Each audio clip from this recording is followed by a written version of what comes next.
Now, before we get into this video, your main man wants to remind you to go out and pick up your copies of Within the Ring of Fire. Go to Drive-Thru RPG, get your copies today, get them in PDF, get them in physical copy, get Saga Book, get 77 Throws, a Theological Codex, and we're going to be talking about Dungeons & Dragons books written about divinities today. The best book written about divinities for any fantasy game ever. Pick it up and expand the way that you use divinities for any game, not just in your Within the Ring of Fire experience. Get Feywild, the first novel. You contact your main man about getting PDF copies of Monsters and Men. We're still having some problems getting that uploaded through Drive-Thru RPG, but the PDF copies are available directly through your main man. Hit me up on Facebook at main man. Follow me on Twitter at yourmainman_RPG. And come join us at RAW Immersive Games, a Facebook group, and you can talk about that. You can find yourself within the Ring of Fire games and other games that are going on Skype or G+. Get involved, get in the community, get your mind immersed in RPG magic. But we're going to bring it way back to the day of Dungeons & Dragons when the sun shone down through the craggy peaks.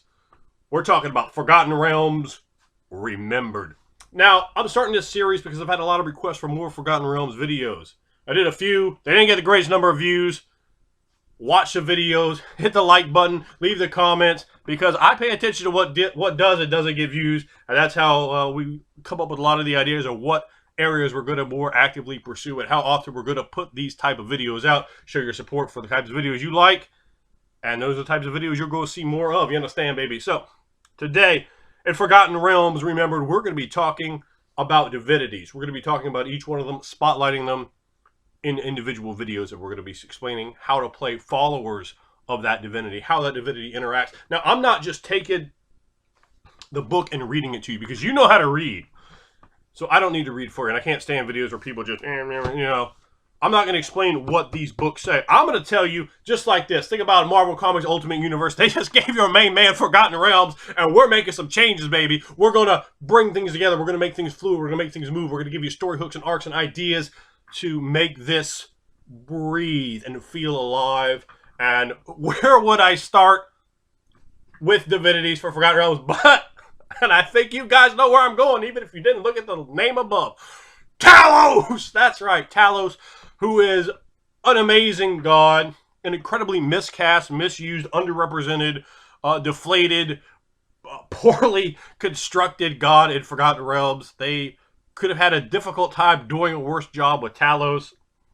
Talos is up there, I think, with Merkel, almost well, not quite Merkel level in how bad a job they did, but Talos has not been done very well.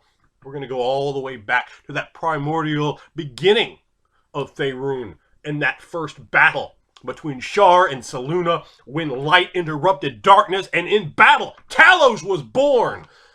Along with that, his brother Tempos, and that's something they barely give you anything on, like in terms of even that sort of connection. That connection needs to be tight, it needs to be woven there. Bring that over, have that faith together. They can be together, they can be against each other. Think about Brothers of Destruction, think about Kane and the Undertaker. That force for battle and badassery cannot be defiled, cannot be denied, and it will run right through you. We're going to talk about some of the things that they've done here that are quite honestly poor writing.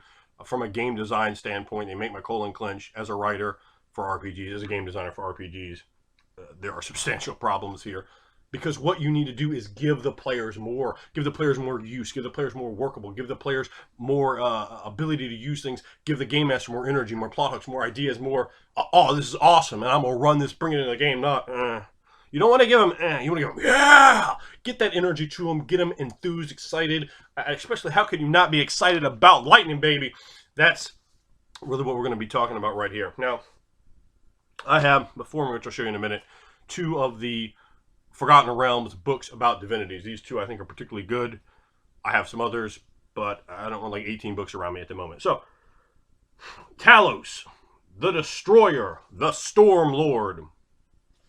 Those names are okay. Those titles are okay. Talos is the greater power of pandemonium. Talos is chaotic evil. You see?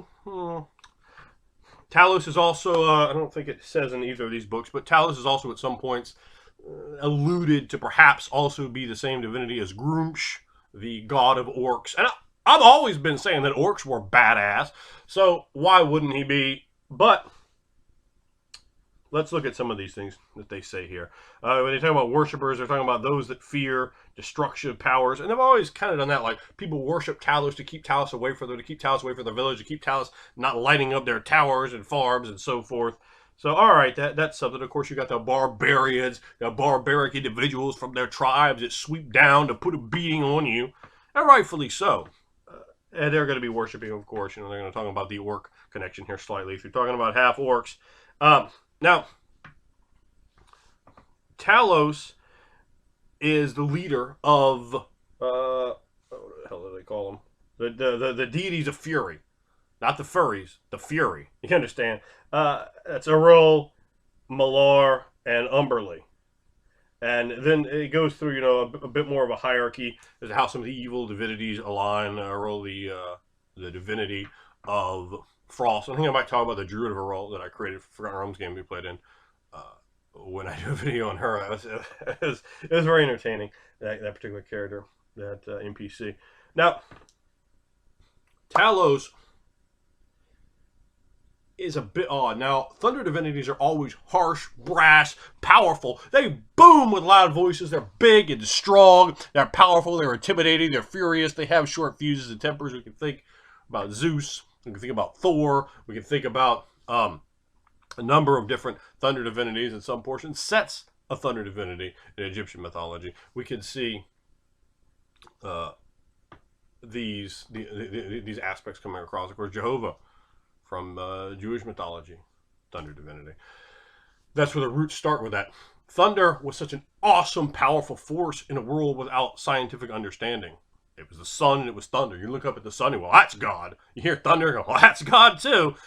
Because that's powerful, as well as fire, very powerful. So these were always very powerful divinities. And in this, you know, again, they list him as a greater power of pandemonium. He has a divine level of, I believe it was 16 when I looked it up here, which is pretty strong divine level.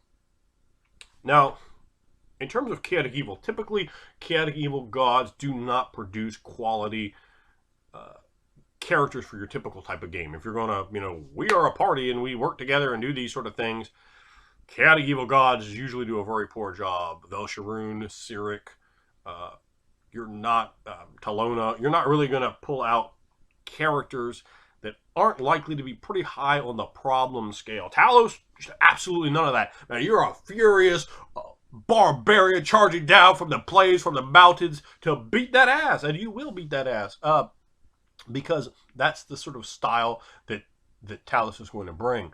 He's not. I think Talos, honestly, probably works better as chaotic neutral than he does as chaotic evil, and probably the alignment, if I was sitting at the table, that I would have been fighting vigorously for Talos. Talos can be heavy-handed, can be destructive, can be powerful and potent, and can enjoy that fear he brings about. But Talos doesn't just go around destroying buildings, you know. I mean, we've even heard Hulk Hogan talk about Talos when he's talking about the big dude upstairs, brother. And, I mean, who else could he be talking about but Talos riding the clouds, streaming down upon the lightning? Of course, so we can see many clerics such as Hulk Hogan of Talos. And Talos is really a great multi-class cleric, barbarian, cleric, fighter, cleric, paladin of destruction. That can really work well in your AD&D games, in your 3.5 games. I think 5th edition is going to have some styles where you can kind of easily put things together like that as well. So, it says Talos in the 2nd edition that Talos' portfolio is storms and destruction. Now that's expanded in 3rd edition to storms, destruction, rebellion, conflagration, earthquakes, and vortices. So we have rebellion right here. Now, rebellion is not really the thing of chaotic evil. Rebellion is really strongly going to be associated with chaotic good. You're throwing off shackles. You could run a wonderful story about followers of Talos in Zintal Keep, fighting the oppressive tyranny of followers of Bane, fighting slavery.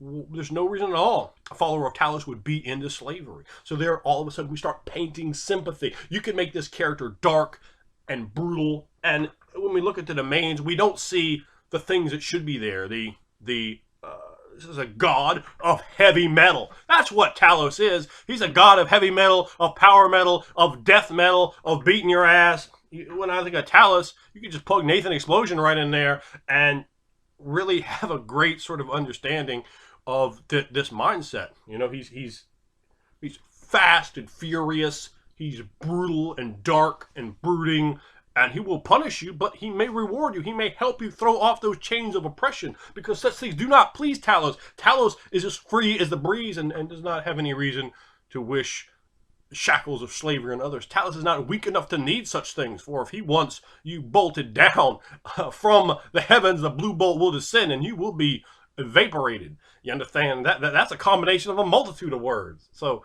that's going to put you down for the long haul.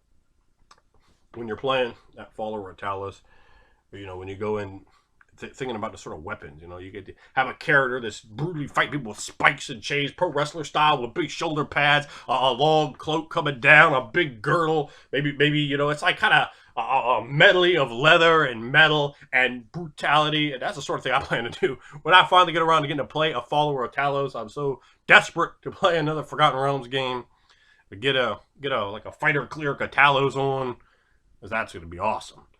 And really bringing that style, scoop slamming people, run them around like Conan style, looting temples, and proving the supremacy of Dominus of Talos. I can see like the scenes unfolding right now as you look around, and they're like, I worship Eldath, that stream is my god. And then there's like, I worship Beauty, Saloon is my god. And another one saying, yes, well, I worship the roads, Shonduckle is my god.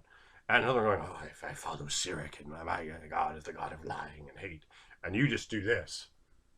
My God is above us. My God is the heavens. My God is the clouds of the rain. My God is a furious storm. That lightning bolt is my God.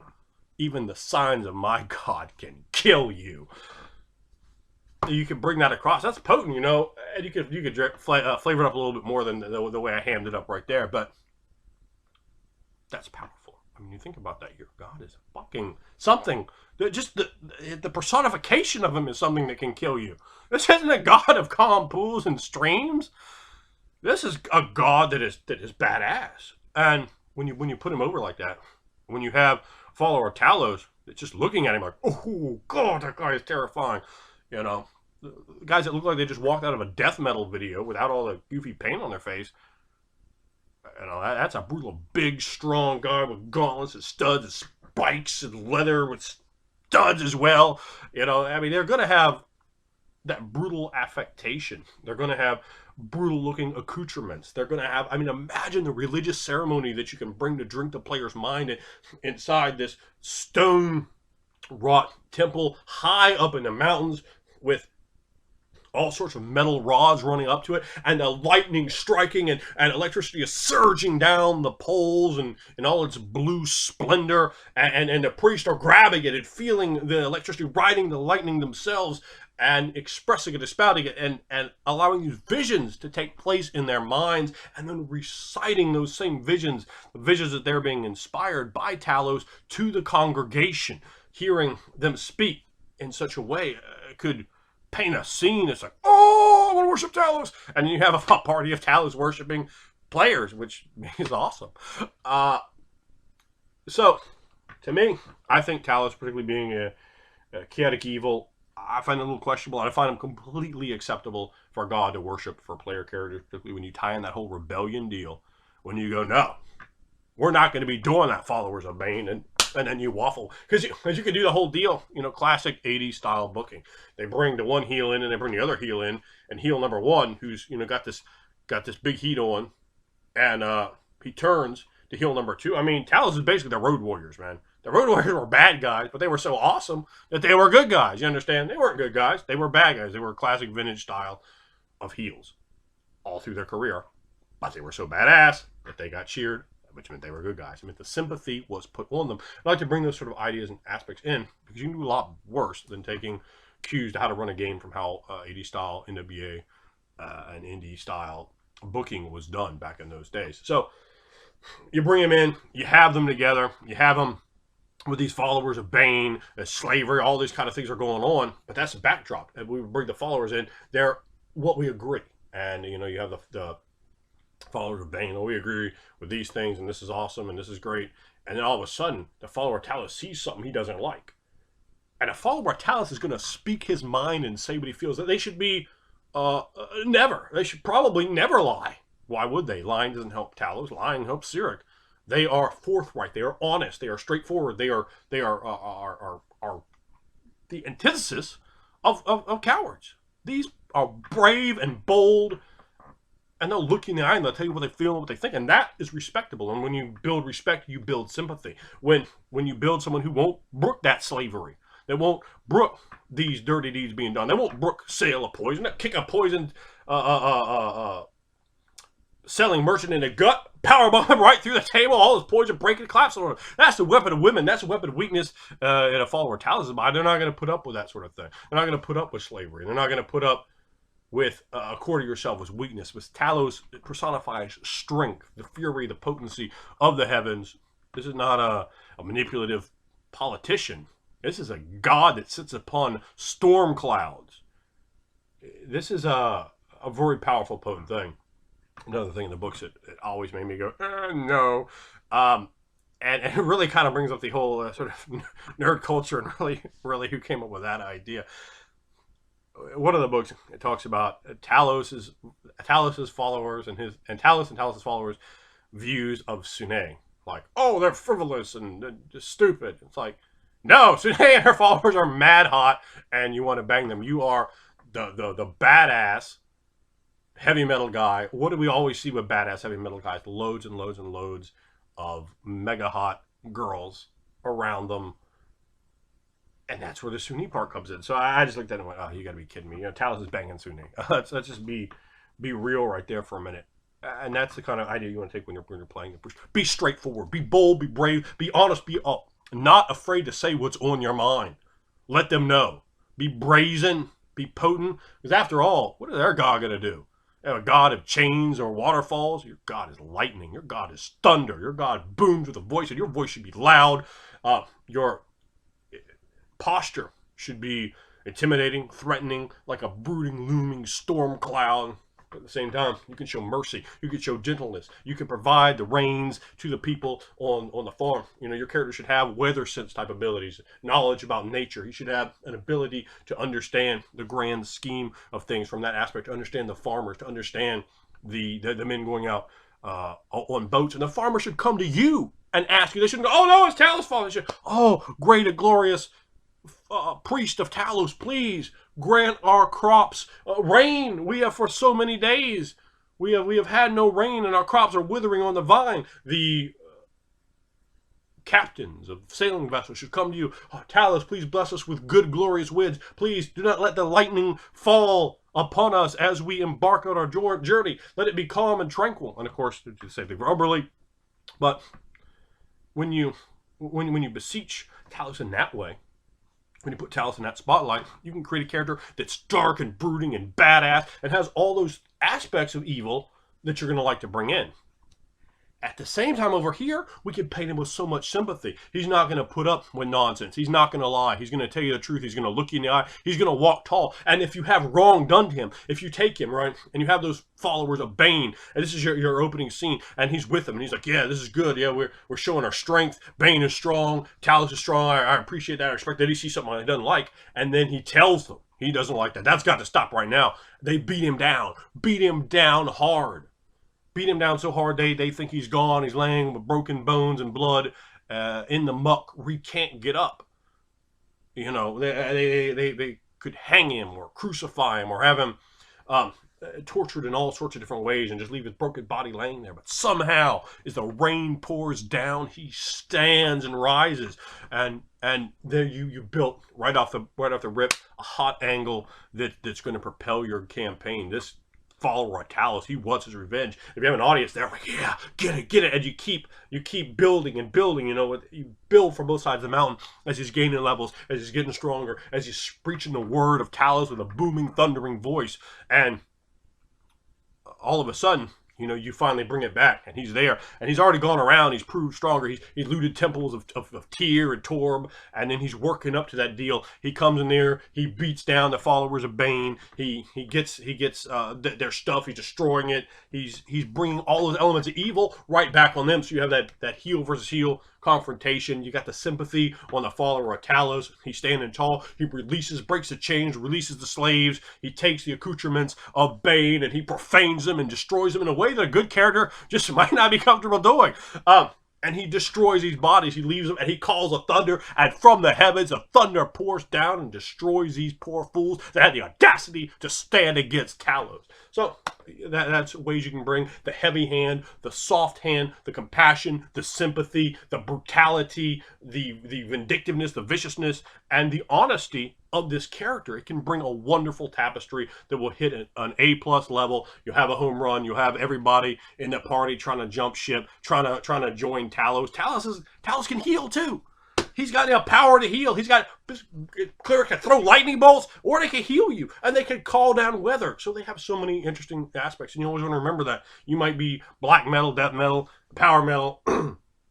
You might be that sort of individual. You might swing the warhammer and throw the javelin and the spear and the big chain, Bruiser Brody style. I always thought Bruiser Brody makes an absolute, if you don't know who he is, you can Google Bruiser Brody. Absolute excellent image for a follower of Talos. Whoosh! You know, I mean, the guy pretty much was an amazing professional wrestler from the 80s, hardcore style guy. Big barbarian. Great image. Google that if you ever want to use images for your Forgotten Realms game. Plug them right in there. Cleric, barbarian of Talos. Good and gold. So you have a lot you could do there. You can also work in these other followers of Talos as the gods, and you know how you're going to deal with followers of Umberly, of Ariel, and that's or Rural, excuse me. That's going to create a very interesting thing, or even Malar, which, I mean, who wants to do that? But we can work that in too. You know, they're going to look and go, oh, this is a follower of Tempos. Well, we don't want him to just take us and just bust us in the head with his spike gauntlet.